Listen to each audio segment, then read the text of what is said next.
Bismillahirrahmanirrahim. Assalamualaikum warahmatullahi wabarakatuh. Saya Sipa Silviani dari Fakultas Ekonomi Islam akan menjelaskan tugas saya yang berjudul Peran dan Fungsi Teknologi Finansial di Era Global. Pengertian Fintech. Fintech berasal dari istilah finansial teknologi atau teknologi finansial.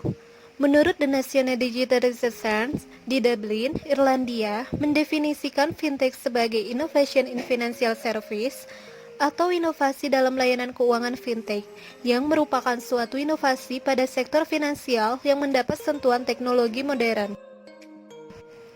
Teknologi finansial menurut Peraturan Bank Indonesia Nomor 19/12/PBI/2017 adalah penggunaan teknologi sistem keuangan yang menghasilkan produk, layanan, teknologi, atau model bisnis baru serta dapat berdampak pada stabilitas moneter, stabilitas sistem keuangan, efisiensi, kelancaran, keamanan, dan keandalan sistem pembayaran. Peran fintech. Fintech merupakan pembaruan dalam bidang industri jasa keuangan dengan berdasarkan teknologi dan informasi yang telah memiliki payung hukum atau landasan hukum dan mendapatkan pengawasan dari pemerintah Indonesia. Peran fintech di Indonesia diantaranya: yang pertama, mendorong kemampuan ekspor UMKM yang saat ini masih rendah. Kedua, mendorong distribusi pembiayaan nasional masih belum merata di 17.000 pulau. Ketiga, meningkatkan inklusi keuangan nasional. Keempat, membantu pemenuhan kebutuhan pembiayaan dalam negeri yang masih sangat besar. Kelima, mendorong pemerataan tingkat kesejahteraan penduduk. Fungsi teknologi finansial. BI atau Bank Indonesia membagi manfaat fintech dalam 3 kategori. Yang pertama, manfaat bagi konsumen. Manfaat bagi konsumen terdiri dari peluasan pilihan produk, peningkatan kualitas layanan, dan penurunan harga. Kedua, manfaat bagi pelaku bisnis.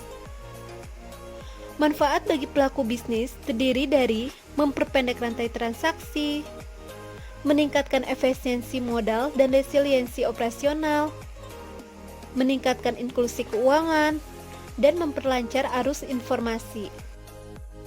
Ketiga, manfaat bagi ekonomi.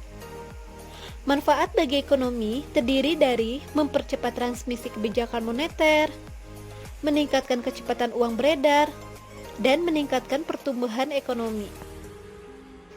Peran fintech dalam pemulihan ekonomi nasional.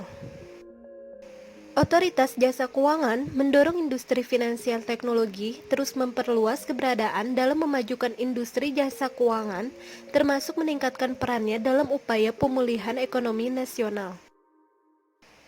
Selain itu, OJK juga berupaya mempercepat transformasi digital di sektor keuangan mengingat kebutuhan masyarakat akan produk dan jasa keuangan berbasis teknologi yang semakin tinggi, serta kebutuhan program pemerintah dalam membantu sektor UMKM dan sektor informal yang membutuhkan teknologi informasi, terutama dalam membuka akses pembiayaan dan penyaluran bantuan sosial bagi masyarakat miskin dan kurang mampu. Peran fintech dalam meningkatkan keuangan inklusif pada UMKM di Indonesia. Kolaborasi finansial teknologi dengan lembaga keuangan syariah, khususnya perbankan syariah, dapat meningkatkan keuangan inklusif pada UMKM di Indonesia. Hal tersebut dapat terjadi karena saat ini perkembangan teknologi sangat pesat dan telah masuk ke semua sektor. Salah satunya yaitu sektor keuangan. Maka, dengan masuknya teknologi ke sektor keuangan akan mengubah industri keuangan ke era digital. Berikut ini beberapa layanan fintech bagi UMKM. Yang pertama, pinjaman modal. Kedua, layanan pembayaran digital. Ketiga, layanan pengaturan keuangan. Keuangan inklusif. Financial Inclusion merupakan sebagai bentuk strategi nasional keuangan inklusif, yaitu hak setiap orang untuk memiliki akses dan layanan penuh dari lembaga keuangan secara tepat waktu, nyaman, informatif, dan terjangkau biayanya dengan penghormatan penuh kepada harkat dan martabat. Menurut Otoritas Jasa Keuangan, keuangan inklusif adalah segala upaya yang bertujuan untuk meniadakan segala bentuk hambatan yang bersifat harga maupun non-harga terhadap akses masyarakat dalam memanfaatkan layanan jasa keuangan sehingga dapat memberikan manfaat yang signifikan terhadap peningkatan taraf hidup masyarakat, terutama untuk daerah dengan wilayah dan kondisi geografis yang sulit dijangkau atau daerah perbatasan. Kendala implementasi fintech dalam meningkatkan keuangan inklusif pada UMKM di Indonesia. Berikut ini beberapa kendala implementasi fintech dalam meningkatkan keuangan inklusif pada UMKM di Indonesia. Yang pertama, infrastruktur. Pada saat ini, infrastruktur IT yang baik hanya dapat dirasakan oleh masyarakat di perkotaan besar saja, seperti Jakarta, Surabaya, Bandung, dan lain sebagainya. Sedangkan jaringan internet belum dapat tersebar secara merata masuk ke daerah pelosok. Inilah salah satu kendala terbesar penyebaran fintech. Kedua, sumber daya manusia. Terbatasnya kemampuan yang dimiliki masyarakat pedesaan dalam mengaplikasikan finansial teknologi di daerahnya membuat penyebaran finansial teknologi menjadi terhambat. Kondisi ini membuat pemerintah sulit untuk mengembangkan fintech di daerah tersebut dikarenakan kurangnya tenaga kerja yang dapat menunjang keberlangsungan perekonomian modern. Seharusnya penyediaan sumber daya manusia. Ketiga, perundang-undangan. Terkait kekosongan hukum, pada saat ini industri fintech berpatokan pada undang-undang hukum perdata. Namun saat ini belum adanya aturan khusus mengenai finansial teknologi menjadikan masalah ini sebagai salah satu hambatan tersebarnya fintech di kalangan luas. Sebagai pemerintah, hendaknya dapat mengeluarkan peraturan khusus terkait dengan fintech sehingga ketertarikan masyarakat untuk dapat menggunakan fintech meningkat. Keempat, kurangnya literasi keuangan. Masyarakat di daerah pedesaan sebagian besar belum mengenal istilah finansial teknologi secara menyeluruh tentang bagaimana cara penggunaannya, apa saja manfaatnya, keuntungannya, dan tujuan yang dapat diperoleh dalam penggunaan dikarenakan kurangnya literasi masyarakat pada sistem keuangan yang baik. Resiko implementasi fintech dalam meningkatkan keuangan inklusif pada UMKM di Indonesia. Pada dasarnya, finansial teknologi memberi banyak kemudahan pada masyarakat, akan tetapi kemudahan ini mengandung berbagai resiko. Salah satunya, terbukanya peluang akan terjadinya cybercrime.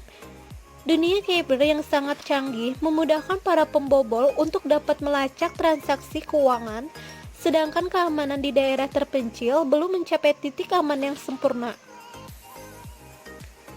Namun, saat ini belum ada institusi yang dapat menangani masalah perangkat keamanan di Indonesia.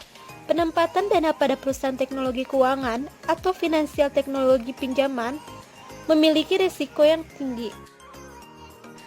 Fintech lending atau fintech peer-to-peer lending. Menurut OJK, fintech lending atau disebut juga fintech peer-to-peer lending atau layanan pinjam-meminjam uang berbasis teknologi informasi adalah salah satu inovasi pada bidang keuangan dengan pemanfaatan teknologi yang memungkinkan pemberi pinjaman dan menerima pinjaman melakukan transaksi pinjam-meminjam tanpa harus bertemu langsung.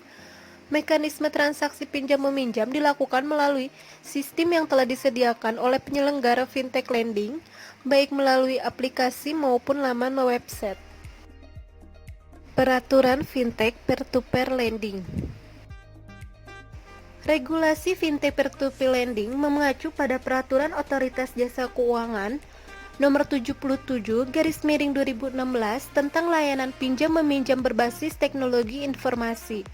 Lalu ada juga surat edaran OJK Nomor 18/2017 tentang tata kelola dan manajemen risiko teknologi informasi pada layanan pinjam-meminjam uang berbasis teknologi informasi. Penyelenggara fintech lending.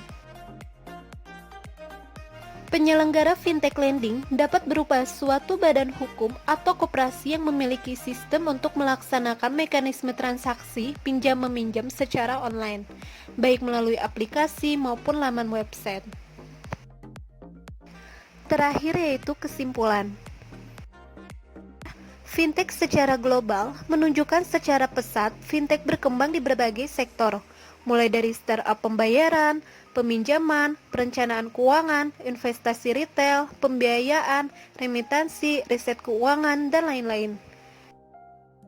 Kehadiran sejumlah perusahaan fintech turut berkontribusi dalam pengembangan UMKM. Tidak hanya sebatas membantu pembiayaan modal usaha, peran fintech juga sudah merambah ke berbagai aspek seperti layanan pembayaran digital dan pengaturan keuangan. Untuk fintech pendanaan atau pinjaman online, masyarakat harus berhati-hati dalam memilih platformnya. Hal ini dikarenakan begitu banyak bermunculan fintech peer-to-peer lending yang tidak terdaftar di OJK, sehingga OJK tidak bisa mengawasi kegiatan transaksi keuangan yang mungkin dapat merugikan nasabah.